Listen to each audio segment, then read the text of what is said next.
Good morning, children, and welcome back to my channel. Today is not just another day, it's a new opportunity, another chance, a new beginning. Embrace it. So, today in my lesson, we are going to start two learning points. One is covalent bond, and the other one is coordinate bond, or which is also known as the dative bond. So, children, before this, you have already learnt about what is a chemical bond and electrovalent bond also we have learned. So in this particular class we are going to start covalent bond and coordinate bond. As we know, chemical bond is a force of attraction which hold two atoms together in a molecule. So it's just like a force of attraction. The reason may be different, the condition may be different. So chemical bond can be of different types. The first one is the ionic bond, the covalent bond and coordinate bond. Now, covalent bond can be a single covalent bond, a double covalent bond and a triple covalent bond. So children, we are going to learn today about covalent bond and the coordinate bond. So let us start with the covalent bond. Covalent bond is also known as the molecular bond. It can be defined as the chemical bond formed due to the mutual sharing of one or more pairs of electrons between two combining atoms. The chemical bond formed due to the mutual sharing of one or more pairs of electrons is called a covalent bond. This is the simplest definition. Covalent bond is formed between two nonmetals, always remember. On the other hand, we have already learned that electrovalent bond is formed between a metal and a nonmetal. But here, covalent bond is formed between two nonmetals. So, you can see here in this picture I have shown you, it is the formation of a hydrogen molecule. In a hydrogen molecule, two hydrogen atoms, they are joined together by a covalent bond. So hydrogen atom has one valence electron. You can see it is shown by the red arrow. Hydrogen atom has one valence. So each of them is having one valence electron. Hence, two hydrogen atoms share a pair of electrons as shown in the figure, and each hydrogen atom contributes one electron for the bonding, for the shared pair of electrons. So it is a mutual sharing. It is a mutual sharing. Another example we will see, that is the example of oxygen. Now oxygen, you know, if you see the electronic configuration of oxygen, you can find oxygen atom has 6 valence electron. It is having the electronic configuration is 2 6, so 6 valence electron. Now this oxygen atom, there are each oxygen atom, there are 2 electrons short from the nearest noble gas configuration, stable configuration.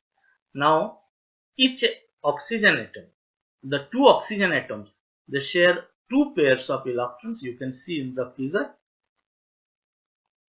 you can see here, this is the figure, 2 pairs of electrons are shared, and here you can see each oxygen atom share 2 electrons. Each oxygen atom contributes 2 electrons. So this is a general idea about covalent bond. Now we will go to the types of covalent bond. As already we have seen, there are 3 types of covalent bonds. The first, beginning of the class, I told you there are 3 types of covalent bond, namely a single covalent bond. So single covalent bond, what is a single covalent bond, we will see. It is formed by the sharing of one pair of electrons between the atoms. As we saw in case of hydrogen, in the previous page we saw, in case of hydrogen, one pair of electron is shared between the two hydrogen atoms. So you can see there are different examples. Hydrogen, a single bond. Then ammonia, you can see there are 3 single bonds. Nitrogen is combined with 3 hydrogen atoms by 3 single covalent bonds. In case of methane, you can see carbon is attached to 4 hydrogen atoms by 4 single covalent bonds. Similarly, carbon tetrachloride, you can see there are 4 chlorine atoms which are attached to carbon, bonded to carbon by 4 single covalent bonds. So these are the example of compounds which contain single covalent bond. Now the second type is double covalent bond. It is formed by the sharing of 2 pairs of electrons between the combining atoms. For example, you can see I have shown here 2 compounds, one compound and one element, molecule of an element. Carbon dioxide, you can find carbon is having 4 valence electrons. So with the 2 oxygen atoms, it shares the 4 valence electrons, 2 with each oxygen atom, and that is why you can find carbon is combined to 2 oxygen atoms by 2 double bonds. Similarly, oxygen, you can see oxygen is having 6 valence electrons, so it combines with another oxygen atom by a double covalent bond. And the third one is triple covalent bond. It is formed by the sharing of 3 pairs of electrons between the combining atoms. You can see here there are 2 example I have given. In case of nitrogen, you can find nitrogen molecule, 2 nitrogen atoms are attached to each other by a triple covalent bond. Similarly, ethyne or acetylene, the carbon they are attached to each other by a triple covalent bond. So this is how triple covalent bond. So what we can say, there are 3 types of covalent bond: single covalent bond which shares 1 pair of electrons, double covalent bond which shares 2 pair of electrons, and triple covalent bond which shares 3 pairs of electrons between the combining atoms. You have to note something: the number of electrons that take part in the formation of shared pair in a covalent bond is called the covalency of the atom. Like in case of hydrogen, you can see each hydrogen contribute 1 electron. That is why the covalency of hydrogen is 1. Oxygen contribute 2 electrons. Each oxygen contribute 2 electrons, and that is why the covalency of oxygen is 2. Nitrogen contributes 3 electrons, so its covalency is 3, and carbon contributes 4 electrons and its covalency is 4. Then this covalent bond can be a non-polar covalent bond or polar covalent bond. There are 2 types of covalent bond. One is non-polar covalent bond and the other one is polar covalent bond. Now, what is the non-polar covalent bond? Non-polar covalent bond is the covalent bond in which the shared pair of electrons is equally distributed between the 2 combining atoms. Now we already know that when 2 atoms combine, they contribute the same number of electrons, and that is why it should be equally distributed, equally shared between the 2 combining atoms. So in non-polar covalent bond or compound, you can find the shared pair of electron is equally distributed between the 2 combining atoms. Just I want to show you one picture here. You can see hydrogen, oxygen and chlorine, their sharing you can see here. Now you can see 2 dogs here.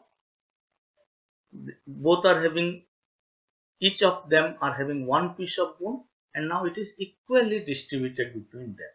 Both of them are distributing equally. Now let us come to the other type. A covalent bond is a polar covalent bond is a bond in which the shared pair of electrons are not equally distributed, and that is known as a polar covalent bond. You can just correct this one. It is polar covalent bond. Okay. Now, for example, I will show you another picture here. The example of polar covalent bond is HCl or HF. You can see the picture here. Now, both the dogs, they are having the one piece of bone. They are going to share it, but you can see the black dog is taking the lion's share. It is taking most of the bone. So this type of bond where the electron pair is not distributed equally are known as polar covalent bond.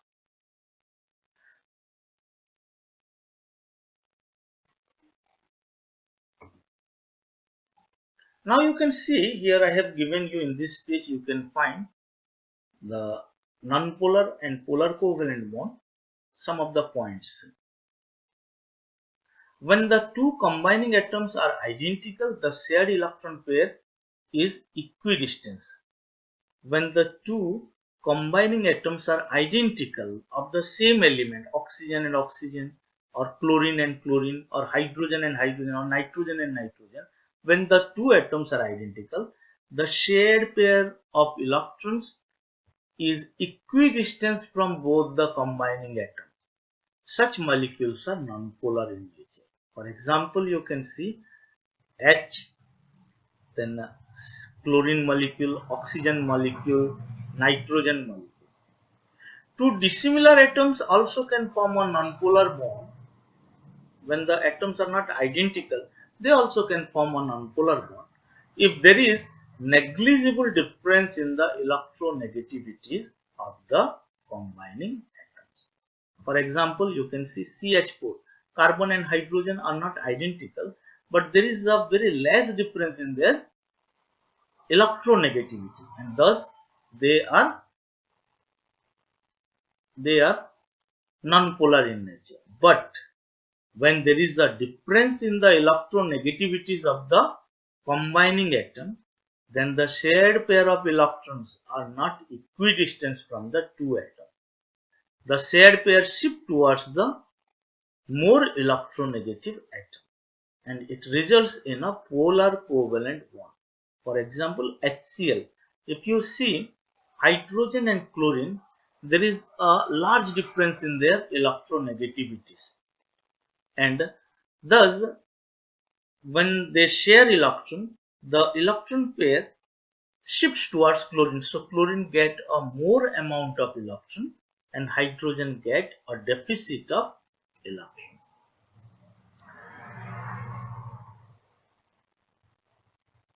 As a result of this, the more electronegative atom gains a partial negative charge, and the less electronegative atom gains a partial positive charge. You can see here I have shown you some picture. In the first case, you can see hydrogen and chlorine. Hydrogen is less electronegative and chlorine is more electronegative. And that is where the arrow mark shows this arrow mark. You can see this arrow mark. It shows a shift of electron pair towards chlorine, but it is not complete shift. It is not shifted completely, partially, and thus you can find a partial negative charge develops on chlorine and a partial positive charge develops on hydrogen. Similarly, in case of ammonia, you can see second picture, nitrogen is more electronegative than hydrogen.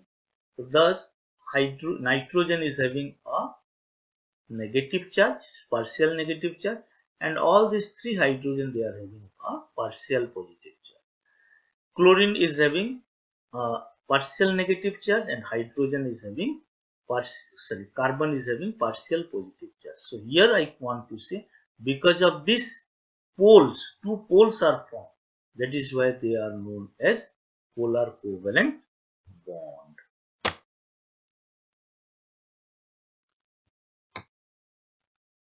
Now the difference between polar and non-polar covalent compounds.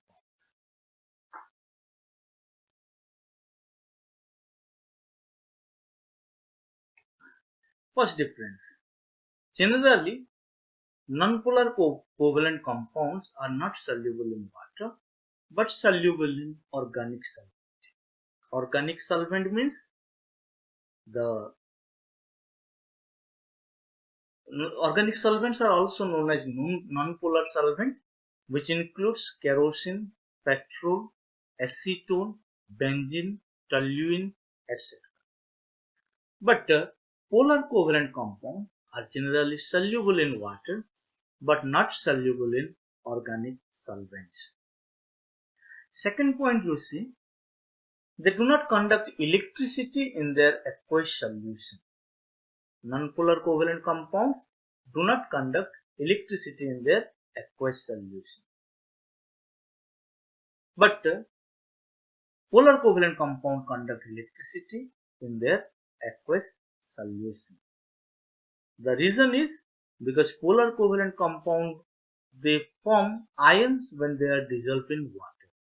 But non-polar covalent compounds, they do not contain ions, they remain as molecules, and thus they do not conduct electricity in their aqueous solution. Third point is, non-polar covalent compounds are having lower boiling point and lower melting point, but polar covalent compounds are having slightly higher boiling point and melting point. Now, polar covalent compounds are good conductor of electricity in the aqueous solution because of a process known as ionization. And what is this ionization? Ionization is the process in which ions are formed from covalent compound when it is dissolved in water. These ions formed are responsible for the conduction of electricity. Here, my dear student, I want to tell you, ionic compounds contain ions even in the solid state, but covalent compounds are they are made up of molecules. Molecules are the ultimate particles. So when they dissolve in water, the molecules are separated from each other. But when polar covalent compounds dissolve in water, they furnish ions, and these ions are responsible for conduction of electricity, and this process is known as ionization. Now let us come to our second topic, that is coordinate bond or the dative bond. The bond formed between two atoms by sharing a pair of electrons provided entirely by one of the combining atoms but shared by both is called a coordinate bond or dative bond. So here you have to understand that two atoms are sharing a pair of electrons, but these electrons, the pair of electrons, it is donated entirely by one of the combining atoms. In case of covalent bond, we can see both the atoms contribute one electron each, but here only one atom is contributing the pair of electrons for bonding, and it is shared by both. The conditions for the formation of coordinate bond. What are the conditions? From the definition, it will be very, very clear. First condition, you see, one of the two atoms must have at least one lone pair of electrons. Lone pair of electrons is the pair of electrons which is not used up in the bond formation. After the formation of bond, the unused pair of electrons is known as the lone pair of electrons. Second one, the other atom should be short of at least a pair of electrons so that the first one can give a pair of electrons to the second one. You have to note the following point, that coordinate bond is also called co-ionic bond. Co-ionic because it is having some covalent characteristic, it is having some ionic characteristic.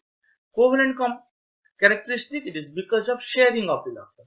Ionic characteristic comes because one atom is contributing or donating the lone pair of electron. The atom which provides the electron pair is known as the donor, and the atom which shares this donated electron pair is called the acceptor. Coordinate bond is represented by an arrow mark. So we can, in the electron dot diagram, we can show the presence of a coordinate bond by an arrow mark. Now we will take some example. Two example I want to give you, in which you can find dative bond or coordinate bond. So first one is the formation of hydronium ion. The formation of hydronium ion is explained by a chemical reaction, which is when water reacts with H plus, then it gives H3O plus, which is the hydronium ion. Now you can see this one I want to explain you. The electron dot diagram of water is given here. That is 2 hydrogen, 1 oxygen, and you can find here 2 pair of electrons, unused electron, lone pair of electrons. You can see this lone pair of electron here. Now, when an H plus ion approaches water, which is 2 electrons short from the stable configuration, you can see when it approaches the water molecule, then water donate a pair of electron to hydrogen ion for sharing. You can see the curved arrow mark I have shown. It shows a pair of electron is donated to hydrogen ion for sharing. And thus, the electron dot diagram of hydronium ion is given here. It is shown here. Is that clear? This is the formation of hydronium ion. There are 2 steps.